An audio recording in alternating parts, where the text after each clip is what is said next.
Sir ये याचिका दायर की गई है पांड्या के खिलाफ, क्या है मामला और क्या आज कोर्ट ने रिएक्शन दिया? आज 23 जून को उत्तरांचल हाईकोर्ट नैनीताल ने डॉक्टर प्रणब पांड्या, जो मिशन गायत्री परिवार के अपने को स्वघोषित मुखिया कहते हैं, उनके ऊपर जो रेप किया था उन्होंने, उस केस की आज सुनवाई थी। उसमें पीछे 161 के बयान होने थे, वो हो गए हैं, और 164 के बयान हरिद्वार में करा दिए गए हैं, जो कि वीडियो रिकॉर्डिंग के साथ कंप्लेनेंट के हुए, विक्टिम के हुए। मैंने एप्लीकेशन मूव की थी विक्टिम की तरफ से, उसका वीडियो रिकॉर्डिंग के बाद बयान 164 के रिकॉर्ड किए।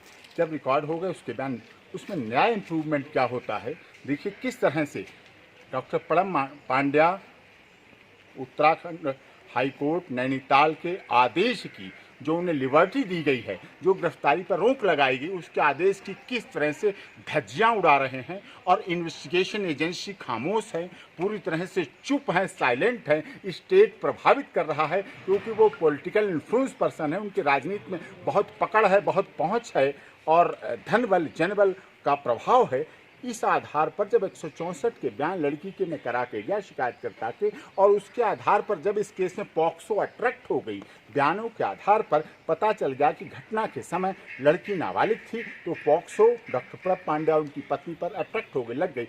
उसके बाद जो इस केस का मुख्य गवाह था राजेंद्र, जो कि गायत्री मिशन परिवार का ही मीडिया प्रभारी था, और गायत्री मिशन परिवार संस्थान उसी आश्रम में वहीं रहता था, वहीं उसे फ्लैट मिला हुआ था। वहां उसकी 17 जून को हत्या कर दी जाती है, उसकी हत्या हो जाती है। इसका मतलब वही सिलसिला शुरू हो गया, चाहे वो नाव कांड की बात हो, चाहे कोई किसी तरह का हो, ये प्रकरण शुरू हो गया गवाहों की हत्या का। मैंने कोर्ट से कहा, क्या witness protection act, supreme court की गाइडलाइन ये नहीं कहती हैं कि किस तरह से मिसयूज किया जा रहा है? अगर आपको इंटरिम ऑर्डर दिया गया है तो आप उसका मिसयूज किसी कीमत पर नहीं कर सकते। तो आज कोर्ट ने क्या कहा? आज कोर्ट ने हमें इन्हीं सब बातों के लिए, जब स्टेट ने और उन्होंने कहा कि इन्वेस्टिगेशन फास्ट की जाए, तो कोर्ट ने साफ तौर पे कहा कि हम कोई ऐसा आदेश नहीं कर सकते इन्वेस्टिगेशन फास्ट हो, ये हो। इसका मतलब कोर्ट कभी भी जांच को प्रभावित करना नहीं चाहती।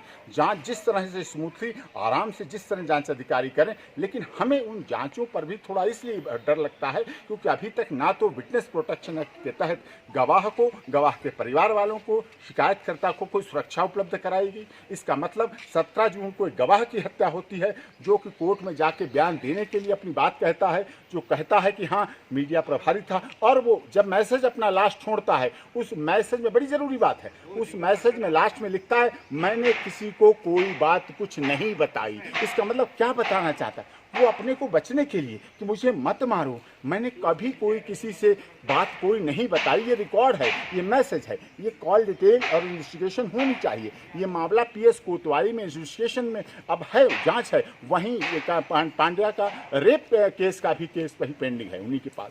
तो ये सब मामले, अब गवाहों की हत्या शुरू हो गई इस सिलसिले में, जो कि काफ़ी दुखद है। यही मैंने उत्तरांचल हाईकोर्ट से आज यहाँ नैनीताल में रिक्वेस्ट की, गवाहों को प्रोटेक्शन दिया जाए, जो रूल हैं, जो रेगुलेशन है, फेयर इन्वेस्टिगेशन हो, साफ जांच हो, दूध का दूध पानी पानी हो।